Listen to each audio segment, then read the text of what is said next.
So Manchester United have been linked with both Manuel Ugarte and Joao Neves, and so I'm going to look at how Ineos could build a world-class midfield, not just under Ten Hag this season, but for the next 3, 4, 5 years and beyond. I'm first going to compare Neves and Ugarte before looking at the tactical implications of having both in United's midfield and who else would be needed in the future to give United that world-class midfield and starting 11 in general. In terms of this transfer window, I think it's one of Neves or Ugarte, unless you can get one on loan with an obligation to buy, which isn't exactly a loan as it's more of a way to bypass FFP. However, the complication would be that if PSG are selling Ugarte, they most likely are going to get Neves as his replacement, which would further reduce the chance of United signing both. But out of the two, who would I prefer? Well, if we take the transfer fee out of it and just compare the two players, for me it would have to be Joao Neves all day long, as what Manuel Ugarte offers is incredible ball winning ability, both in terms of standing tackles when pushing up into the press, recovery tackles when looking to break up a counter-attack,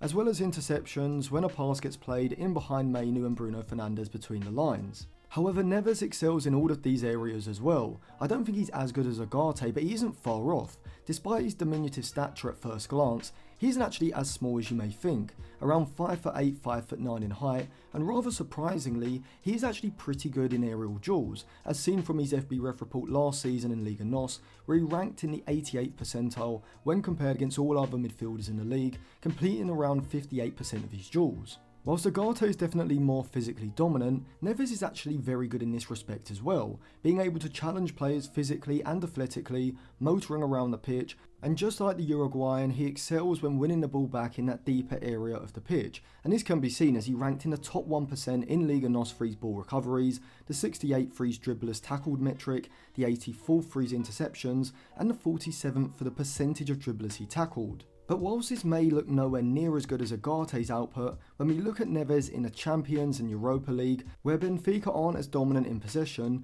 in just over 1,000 minutes which he played last season, when compared against every other midfielder in Europe's top 5 leagues, you can't help but see Neves as one of the best young ball-winning central midfielders around. But before I show you his metrics, if you want to pick up any new season or retro jerseys, go over to Jersey FIFA. You can use code Atlantis at checkout for a discount. A link will be in my Instagram bio, which I will leave linked in the description and comment section below. So when playing in European competitions compared against the top 5 leagues in the world, his defensive metrics alone speak for themselves, ranking in the top 1% for his dribblers tackled and interceptions metrics, and in the low to mid 90th percentiles for pretty much every other key defensive metric. And so you can see that whilst Ugarte is a high volume ball winner in a possession dominant side, which his FB Ref report in the last 365 days does show, when Neves is in a side that aren't as possession dominant, which United won't be in all games, he is capable of hitting those high 90th percentiles for his defensive output. But more importantly, when comparing Ugarte and Neves,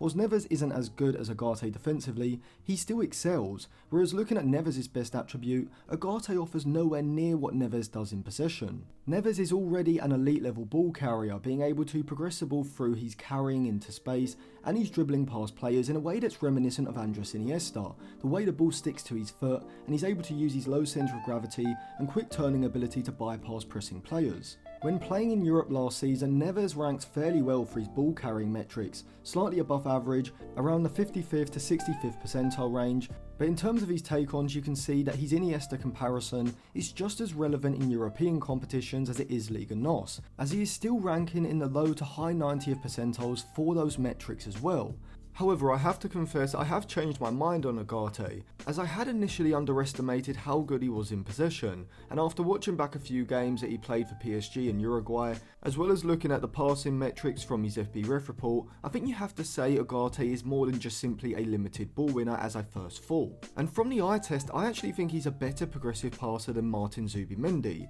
Now I won't talk about Zubimendi in this video, as I am preparing a comparison video between him and Ugarte amongst other players, so make sure you subscribe to the channel and click the bell for that. But in regards to Ugarte, I actually now think he's very good at receiving possession from the centre backs, getting his body positioning right and being able to play a disguised pass around the corner, breaking the lines of the opposition press. Now I knew he could do this, but I had wrongly assumed that his game was more limited, mainly focused around his shorter passing game as it had been at Sporting Lisbon. But as you can see here, over the past 365 days, when in a possession dominant side like PSG, Ugarte ranked in the top 1% for the percentage of his medium passes he completed, as well as the mid to high 90s for his overall volume of medium passes completed, and the percentage of long passes he completed as well. His progressive passing in the middle third does need to improve however, and we can see this as he sits slightly above average in the 60th percentile for his passes into the final third, whilst also offering pretty much no ball carrying or progressive threat into the box as well.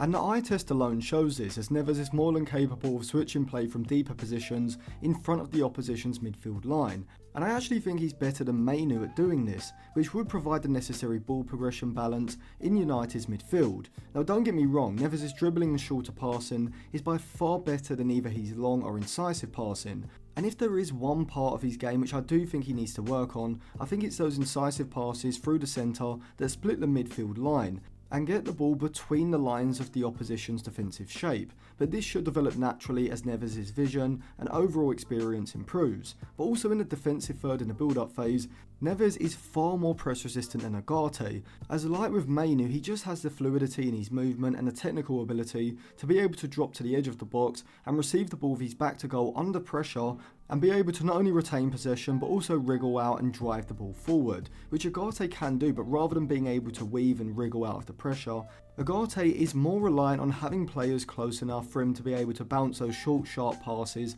around the corner in order to work the ball out of pressure that way. If you look at Ten Hag's build-up shape, often the deep single pivot is rather isolated, with the fullbacks wide and the central midfielders sitting higher up, and so Neves would certainly fit the system a lot better than Ugarte, and he would also take some of the ball progression responsibility off of Manu as well. The only question around signing Neves over Ugarte would be whether Manu and Neves, with Bruno Fernandes ahead, would provide enough defensive security, particularly in the rest defence during the opposition's attacking transition after a turnover. However, I do think that a pairing of Neves and Manu is definitely good enough to cope with this, as whilst on paper you may want more of a traditional anchorman defensive light midfielder, such as Onana or Ugarte, I actually think that Neves is as good as most traditional defensive midfielders. I'd rather have Neves alongside Manu than either Amrabat or Casemiro, as I think he's quicker across the ground and actually has better tackling technique than both, particularly Casemiro, who seems to just completely throw himself into any challenge,